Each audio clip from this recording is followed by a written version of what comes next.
Buen día. Proyecto final. El impacto de las redes sociales en el rendimiento académico de los estudiantes universitarios en modalidad virtual. Somos el grupo 1. El uso creciente de las redes sociales ha cambiado significativamente la forma que los estudiantes se comunican y aprenden, especialmente en la educación virtual. Este informe analiza cómo plataformas de Facebook, Instagram, TikTok, WhatsApp y YouTube influyen en el rendimiento académico, enfocándose en el uso, adicción y percepciones de los estudiantes.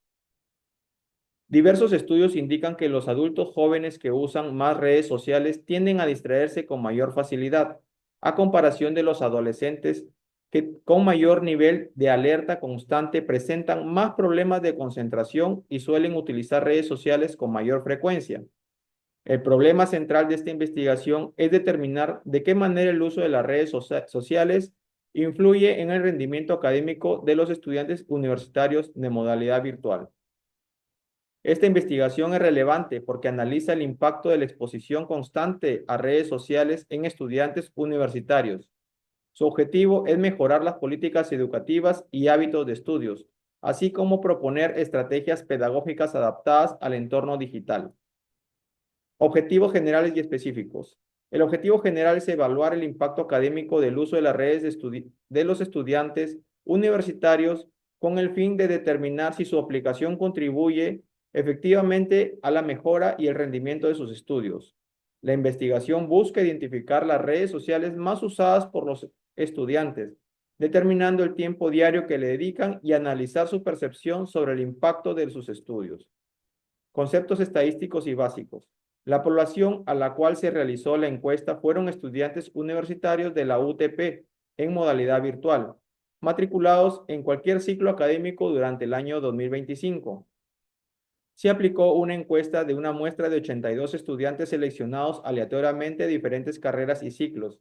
La unidad de análisis fue cada estudiante universitario encuestado cuyas respuestas se utilizaron para evaluar el impacto del uso de las redes sociales en su rendimiento académico. Cada estudiante universitario encuestado cuyas respuestas se utilizan para evaluar el impacto de uso de las redes sociales en su rendimiento académico. Bueno, las variables que tenemos, la variable es cuantitativa nominal, la cuantitativa continua y la cuantitativa ordinal.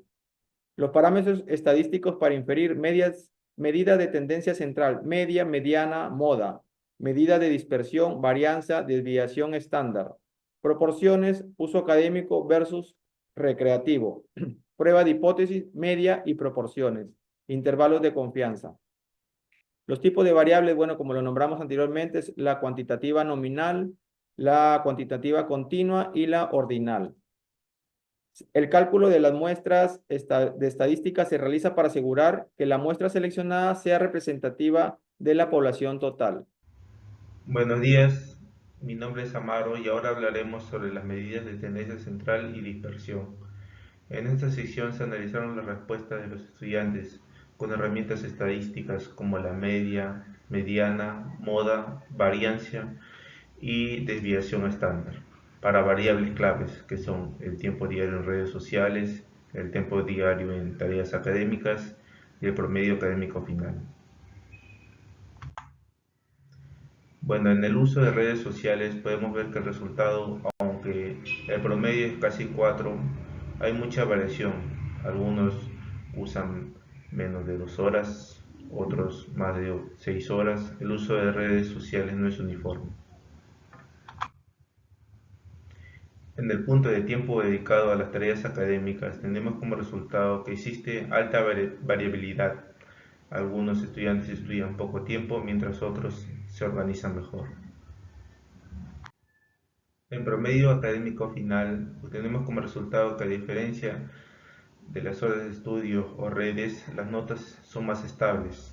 La mayoría de estudiantes tienen un promedio similares entre 15 y 17, lo que se muestra un buen rendimiento general. Ahora vamos a hablar sobre las distribuciones muestrales. Aquí aplicamos fórmulas estadísticas como para calcular las probabilidades sobre medidas o proporciones en la población basándonos en las muestras. Como podemos observar en la distribución muestral para la media de varianza conocida, existe una probabilidad del 27.66% de los estudiantes que usen más 4 horas al día en redes sociales, es decir, es moderadamente probable. En la distribución muestral para la media con varianza desconocida, obtenemos un resultado que la probabilidad de los estudiantes que estudien menos de 3 horas es un 25,26%, es decir, uno de cada 4 estudiantes estudia menos de lo esperado.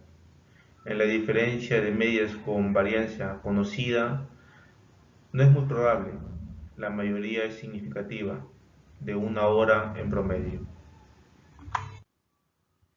En diferencia de medias con varianza desconocida pero iguales, obtenemos un resultado que tampoco hay evidencias fuertes de diferencia significativa. El uso de redes no implica estudiar 1 hora más. En diferencia de medias con varianza desconocidas y diferentes, aunque cambie el modelo, el resultado sigue siendo bajo, no se muestra una diferencia real. En distribución muestral para una proporción, obtenemos como resultado que es muy probable que el menos del 40% de estudiantes use redes de 2 a 3 horas, lo que refleja que no todos tienen el mismo hábito. En distribución muestral para la diferencia de proporciones, si hay una diferencia significativa, quienes usan de 2 a 3 horas dedican más tiempo a las tareas académicas que los que usan menos de 1 hora.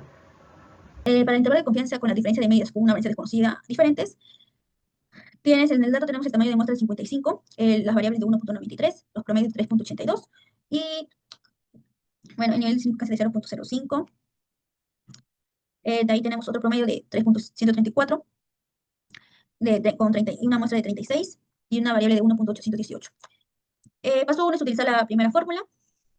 El paso 2 es determinar el valor crítico y la diferencia de media. Un nivel de confianza del 95% de 0.975 es igual a 1.96. La diferencia media de 3.82 menos 3.134 es igual a 900 a 0. Es igual a 0.686. Ya. Paso 3 es el intervalo de confianza. En el intervalo de confianza, para calcular, sería así. El límite inferior es de 0.686 menos 1.96 por la raíz de 3.73 entre 55 más 3.35036, dándonos esto a menos 0.096. En el límite superior es igual a 0.686 más 1.96 por la raíz de 3.73 entre 55 más 3.35036, dándonos esto como resultado 1.468. Eso significa que un 95% de confianza en la diferencia real entre el rendimiento académico, la diferencia media es aproximadamente menos 0.096 a 1.468 horas. En la prueba de hipótesis, estadístico y análisis del resultado, para la media con varianza desconocida, se da una muestra, que la prueba T para una muestra se utiliza comparar una media con un valor conocido de la población.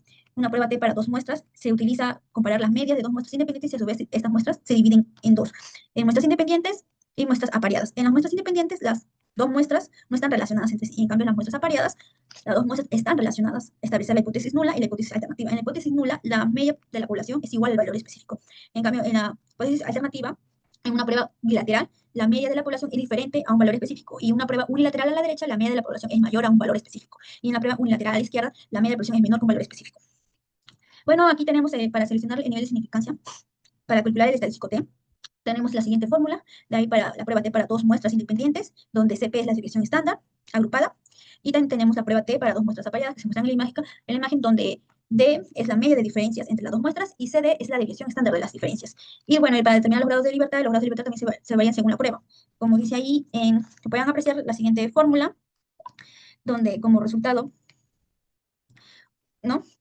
Se da 0.1596 al cuadrado es entre 0.0676 al cuadrado entre 54 más 0.092 al cuadrado entre 35, dándonos esto 0.0255 entre 0.00084 más 0.0024, dándonos como resultado 76. 76.8. Esto equivale a 77. En el valor crítico, para una prueba unilateral a la derecha, con un nivel de significancia de 0.05 y un 77 grados de libertad, el valor crítico de T es aproximadamente de 1.665. Comparar el estadístico T con el valor crítico, el estadístico T está calculado y es igual a menos 0.786. El valor crítico para una prueba unilateral a la derecha, con un nivel de significancia de 0.05 y 75 grados de libertad, ese es igual a 1.665. Dado que el valor absoluto del estadístico T se pasa a un positivo, saldría un 0.786, como se muestra acá, que está pasando, se convierte en un positivo, y es menor que el valor crítico, que es 1.665. No rechazamos la hipótesis nula. Eso quiere decir que en el análisis anterior no se rechazó la hipótesis nula. Eso significa que no hay evidencia estadística suficiente al nivel de significancia del 5%, para poder concluir que los estudiantes que usan redes sociales diariamente tardan al menos una hora más en promedio que el grupo que no las usa. En el estadístico T calculado fue aproximadamente menos 0.786. Este valor es cercano a cero, que indica que la diferencia observada entre las medias de los dos grupos es pequeña en comparación con la variabilidad de cada grupo. En la prueba unilateral, a la derecha, esto significa que solo estábamos interesados en determinar si el grupo que usa redes sociales diariamente tarda más tiempo, no si tarda menos tiempo. Las pruebas de hipótesis para la diferencia de medias. En esta parte de la presentación, lo que se va a hacer es profundizar sobre las complejidades que tienen las pruebas de hipótesis para la diferencia de medias. Este va a ser un concepto muy fundamental en la estadística inferencial. Aquí nosotros vamos a poder explorar y buscar escenarios donde las varianzas se van a asumir como iguales, donde son desiguales. De esta manera vamos a obtener una guía técnica para nosotros como estudiantes y profesionales del campo. En las pruebas de hipótesis para la diferencia de medias o las varianzas desconocidas e iguales, nos vamos a dar cuenta que si comparamos las medias de dos grupos y asumimos que las varianzas poblacionales son iguales, aunque las desconozcamos, vamos a emplear la prueba T para tener dos muestras, las cuales van a ser independientes. Esta prueba es un poco amplia, pero bajo el supuesto de normalidades en poblaciones. Lo que vamos a tener es primero que establecer la hipótesis, después seleccionar el nivel de significancia, calcular el estadístico T.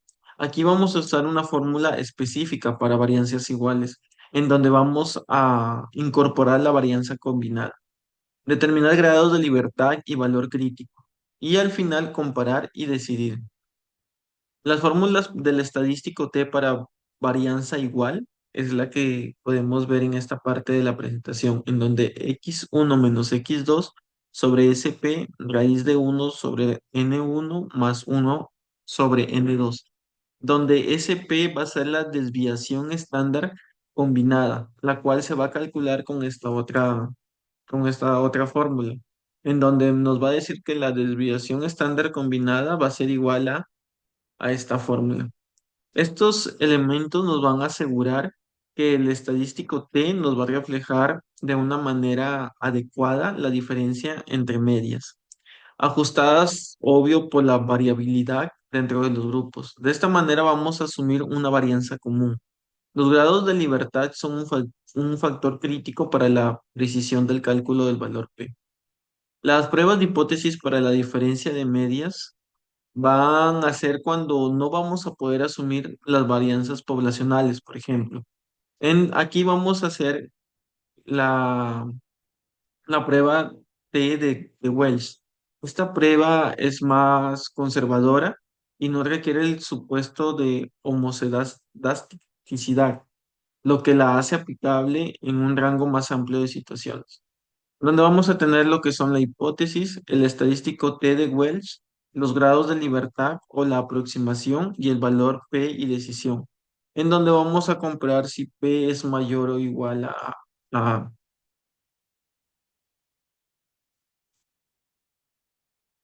las fórmulas claves para el método de Welch va a ser que T es igual a x1 menos x2 sobre la raíz de S12 sobre n1 más S2 sobre n2.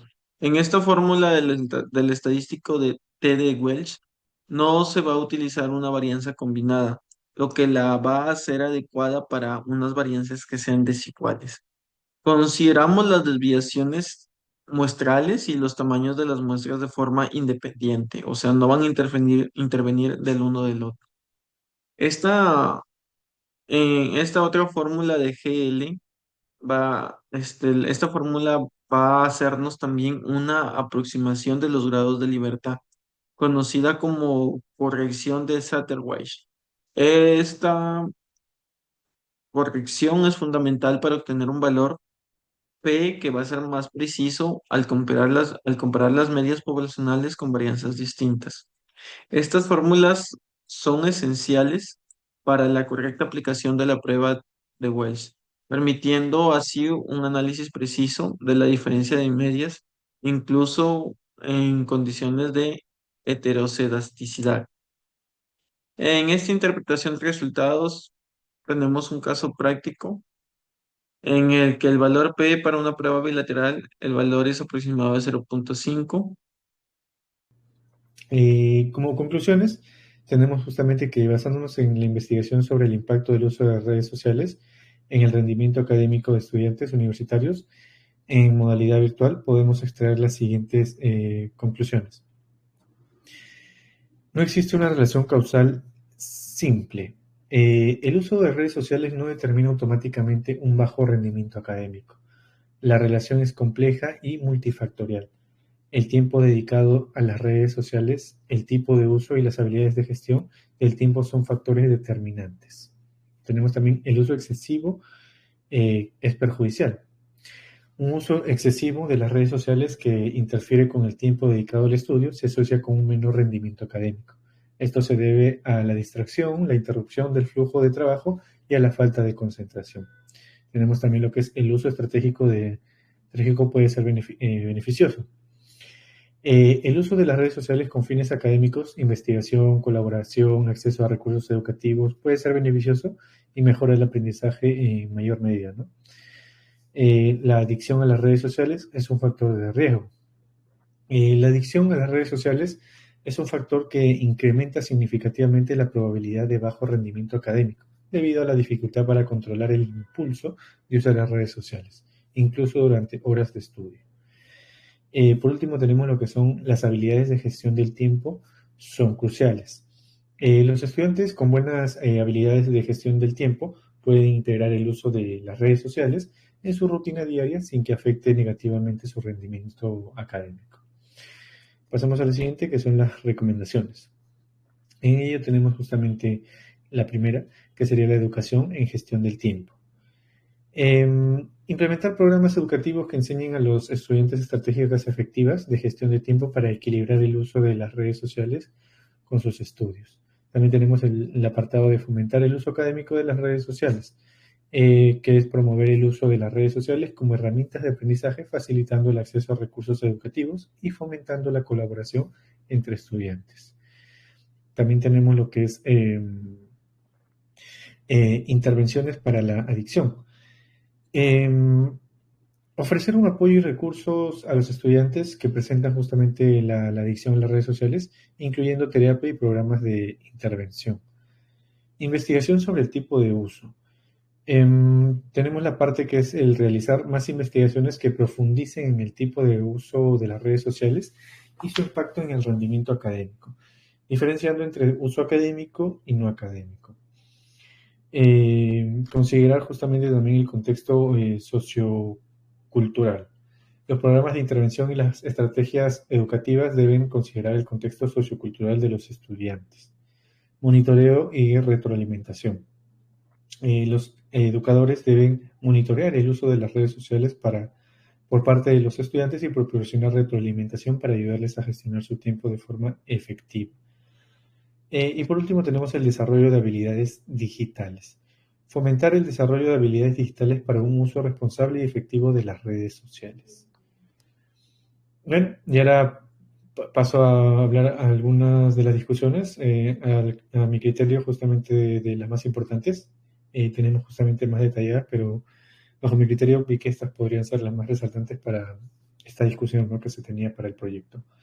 Las redes sociales se han incorporado en un nuevo modelo educativo, ya que se está debatiendo, ¿no?, mucho de si se conviene incluirlo en el aula y formar a los estudiantes, o si en cambio debemos ir a un modelo más protector y restrictivo y enseñar sobre alumnos a prevenir los abusos y otro tipo de acciones de dudosa moralidad, pero que podrían ocurrir a través de los medios sociales.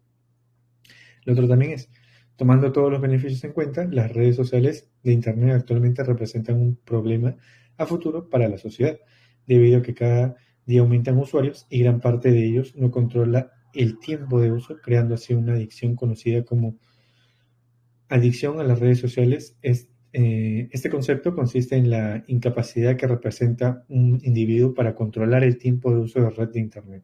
Es necesario implementar estrategias pedagógicas para intentar mejorar este tipo de factores de riesgo hacia los estudiantes universitarios. Esa sería justamente una de las dos discusiones que se tomó para la presentación, pero de igual forma tenemos mucho más en el proyecto de avance, ¿no? Un final.